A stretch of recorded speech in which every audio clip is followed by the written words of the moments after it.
Well, tomorrow we head up to Stanley for our first 101 kilometre ultra. We've been thinking about race goals. What's yours? I don't want to give up, and I want to finish, no matter what. Yeah. Mm-hmm. And I've decided I want to get in before it gets dark. That's my main thing. Yeah. Before the sun goes down. So stick around and see how we do. Well,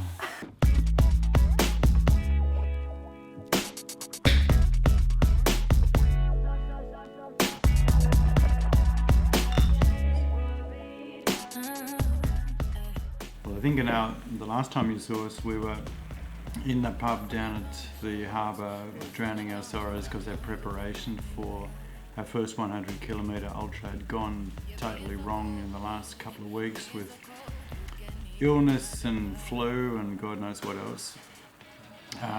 The last moment we decided to head up to Stanley and toe that start line, and that was just a couple of days ago now. So we're back, the race is behind us, and I think this is not going to be an easy video to make.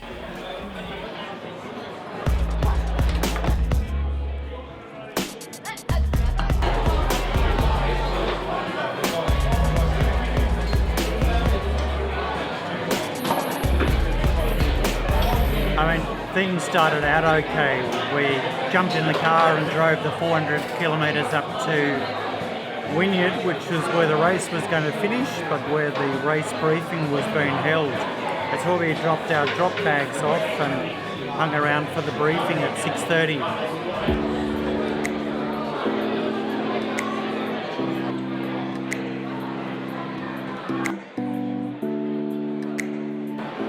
think we're about to get ready. Briefing's about to start. Road crossings will mostly be marshalled. So we're really helping you there, but you need to turn your brain on when you come up to a road. After that, we grabbed a bit to eat and then finally headed up to Stanley where the race was going to start early next morning.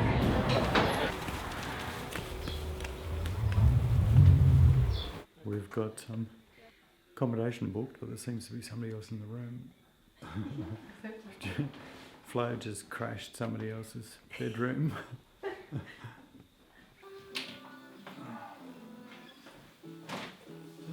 just as nice as the last one. Let's go. Oh, finally here in Stanley. Yeah. It's a bit later than we'd hoped it to be. It's almost 9 o'clock now, but I think get ourselves organised for tomorrow, get the gear laid out, and then off to sleep, I think, or at least try and sleep. And the next morning when we wake up at 5 o'clock, that things started to go a little bit wrong. Well, just after 5:15 in the morning, we're about 3/4 of an hour away from the start, and the first disaster has hit us here. I thought I'd charged my watch. I looked at it. I was pretty sure it said 100%. It doesn't, it says 21%. So we're trying to do a quick charge now and maybe take a spare battery with us. Well, that was not the end of our battery woes, because when we got to the start line shortly before 6 o'clock, we realised that neither of the GoPros had charged properly either, both on 0%. For some reason they just didn't charge, so we're going to leave them behind. Not ideal. It wasn't, but it didn't matter because we had just absolutely the best race you could possibly imagine. It was just everything went more or less perfectly. Because my Garmin hadn't charged, we had it on the spare battery, your spare battery, stuck onto my rucksack, and the battery over in the back in the back pouch of the rucksack, and we stuck together for the first little stretch down the beach, over the water crossing, and then down to Black River, and ended up then really sticking pretty much together for the whole of the first leg. And that's where we then parted ways. And I think because the race went so absolutely perfectly, we thought there are 5 main reasons. We've been talking a lot about this over the last few days, and there are 5 main reasons why things went so well. Well, the first thing I think was our training, because the training went really well for us. It worked really well for us back in the Transalpine, and it worked really well for us this time round. I think the key was that we started early enough so that when Flo had her problem with her knee the first time round, that it didn't really matter too much, and we got in a really good base, which was somewhere around about 2 hours on a Tuesday. So up to 25 kilometres or so on the Tuesday of really good solid running, not too many hills, and then we had each week an interval session, which was a lot of variety in that it was either hill intervals or just like 3-minute intervals, 5-minute intervals, those sort of things. And they, I think, worked really well for us, particularly in the race where there were sections where you had to run along the flat. And we had that reasonable sort of leg speed and being able to run on the flat for extended periods. The other thing then I think that worked really well for us was the 3-day weekend, where we had something like a 2 to 3 hour run on the Friday, and then towards the end 5 hours and 5 hours on Saturday and Sunday. So depending on where we ran, we had sort of up to 50 kilometres we were doing on those days, but more generally, because of the terrain that we're running over, they ended up being sort of like 38 to 45 kilometres on Saturday and Sunday. And I think just that sheer weight of mileage in the legs, that we'd banked up over those months, worked really well for us. And then towards the end of that training block in the last month and a half before the taper was to start to alternate back-to-back runs with really long runs. So starting at sort of about 50 kilometres and working our way up to 60. So we had a period there of something like 6 weeks where we did 50, 57 I think in my case, and then 60 kilometres towards the end. And I think that really helped and showed us that the 100k was really doable. Jody, Gemma, come on.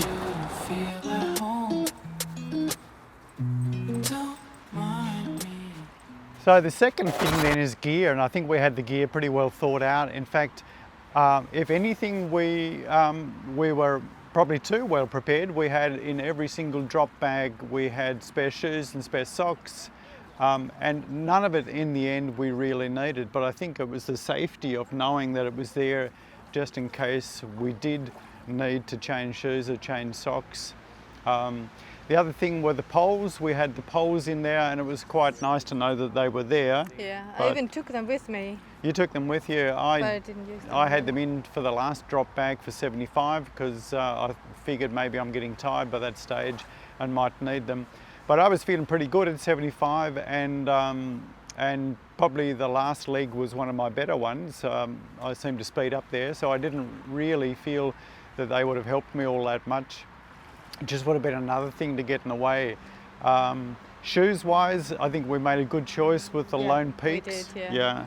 The only thing for me with the Lone Peaks was that they're a little bit wide through the midfoot, and I tend to slip forward a little bit on some of the really steep downhill sections.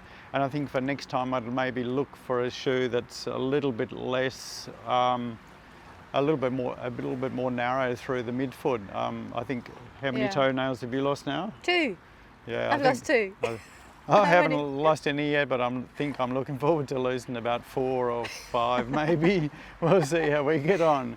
But no, they were absolutely perfect. And the other thing is one of the reasons why we liked those two was the gaiters, and the new gaiters in particular with the 4 attachment points were really good, and nothing, I think really anything too much got into the shoes.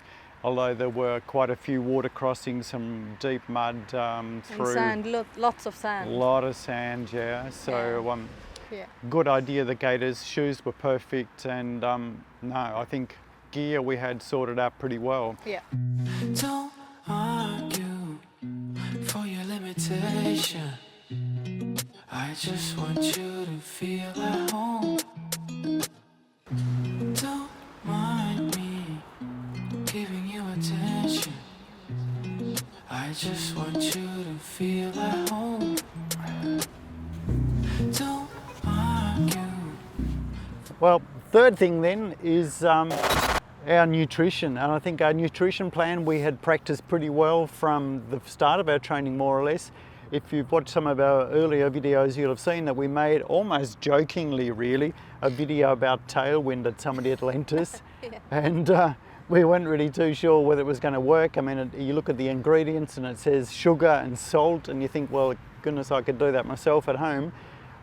We started using it, and then we talked to Gavin, I think, over on the mainland, who gave us some hints about how to use it, how to mix it up, and how to use it actually in a race. And I've got to say, when they advertise that it's all you need all day, really, it pains me to say it, but it is all you need all day, really. We ate nothing. We started with no breakfast. This is before the 100K in the race. We started with no breakfast. I think we maybe shared half a banana. Yeah. And drank as prescribed 2.5 scoops of this stuff every hour, mixed up in some water, and didn't need anything all day. That's all we had, just the tailwind. Yeah. It was perfect. absolutely perfect. There was nothing I could say negative about it. No. Absolutely perfect. So and easy to use, easy to transport. We just had the 3 little bags, 1.5 litres of the stuff with us, which was more than enough really for most of the stages. We had a little mix-up bottle, a little fruit juice bottle with some concentrated mix of tailwind that we could use to fill up at some of the intermediary aid stations or transition points, and absolutely brilliant. Yeah. I could not recommend the stuff enough. So no longer will I be joking about tailwind, because it really is. It is just brilliant stuff. No gels, no sticky fingers, no mess, no anything, no worrying. Am I getting enough calories? Am I drinking enough water? Am I getting enough electrolytes? And by the end of a race, you cannot think. You just fill this stuff up and go. And no rubbish. No rubbish, nothing like that. Absolutely brilliant stuff. Yeah. Couldn't say any better. It's just fantastic. Tailwind. Yep. Come on, Jody. Hey, Mitchie. Hey, let it go. I don't want to get in the car. Giving you attention. Right, so the fourth thing then is positive thinking. I mean, it sounds all a little bit esoteric, but I think it comes in part from the good nutrition. Is that there was no stage at all throughout the whole race that we started thinking negatively, that no negative thoughts came to us whatsoever, that we ever felt like a low point. We've talked a lot, Flo and I, about the race, and both of us had exactly the same experience, although we didn't run together after the first 25 kilometres, and that was just that we both were incredibly positive the whole day. People around us were negative and saying, oh, not another hill, or I hate this, and we didn't think that for 1 second throughout the whole race. It was unbelievable, really, and I felt so positive, and that in spite of a couple of problems that we had. I mean, I say that things went perfectly, but you know, Flo started to feel her knee towards the end. I was thinking I got a small blister on the bottom of my foot, but And the toes. and the toes, yeah. I mean, it looks like we're going to lose quite a few toenails. And another thing was that I missed a turn and ran like about a kilometre up the road, and then had to come back down again. But look, there was, even in spite of all those things, there was never a moment where we got annoyed with that, or started thinking negatively, or thinking, why are we doing this? And I think in part that comes down to our training and some of the other things we've mentioned, like tailwind and so on, the nutrition, that all of that was just so perfectly worked out, and it meant then at the end I was feeling positive enough and energised enough to be able to run the last 1.5 kilometres at my 10-kilometre race pace. I don't know what it was, under 4-minute kilometres. That's really good. It's excellent, yeah. I just hammered. It was fantastic. It was just, in that sense, like a perfect race. Don't argue for your limitation. Cheers. I just want you to feel at home. Don't mind me giving you attention. I just want you to feel at home. And so number 5 is then the idea that time is always ticking, always being aware of the fact that you sit down for any length of time, you stop for any length of time, the time is always ticking forward. And I think that really helped both of us. That was one of the first things that we talked about when we were coming back down again in the car, that this notion that the time is always ticking, and that, for whatever reason, I think really helped us. Neither of us sat down. I don't think at any stage, neither of us have stopped at any of the aid stations for anything longer than maybe the 2 minutes that it took to refill our water bottles. So I think that was really good. So those are our 5 tips, 5 lessons that we learned from our first 100 kilometre ultra, and there might be one bonus lesson, and that is never say this is going to be my last race, because I think both of us said this will be our last race, and both of us have been on the internet looking to see when the next one will be. So just waiting for Flo. She's still out there somewhere. She hasn't got her phone turned on, so I've got no idea where she is. I got in just before sunset, so pretty happy with that, considering the lead up to it. But I'll be happy when Flo gets here.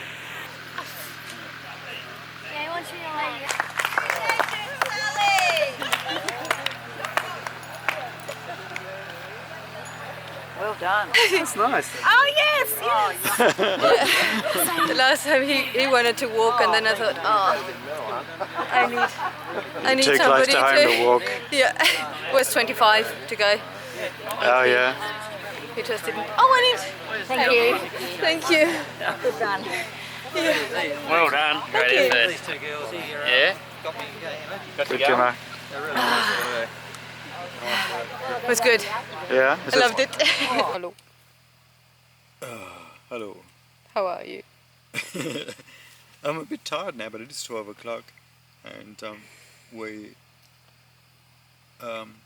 wanted to get some food. All the shops are closed. We thought, let's get a beer. All the pubs are closed. Oh, closed. 10 o'clock on a Friday and a Saturday night.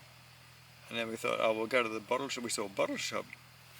Bottle shop was just about to close. Nothing else was open.